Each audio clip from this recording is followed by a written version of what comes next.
இளையான்குடி அருகே உள்ள சாலை கிராமத்தில் பள்ளி மாணவர்கள் அரையாண்டு விடுமுறையை இயற்கையோடு கொண்டாடி வருகின்றனர். சிவகங்கை மாவட்டம் சாலை கிராமம் பகுதியைச் சேர்ந்த பள்ளி மாணவர்கள் வயலில் திரியும் நண்டுகளை விரட்டி பிடித்தனர்.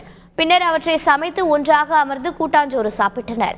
தற்போது விடுமுறையை பள்ளி மாணவர்கள் செல்போனிலேயே கழித்து வரும் சூழலில் கிராமத்து பள்ளி மாணவர்களின் செயல் மகிழ்ச்சியை ஏற்படுத்துகிறது.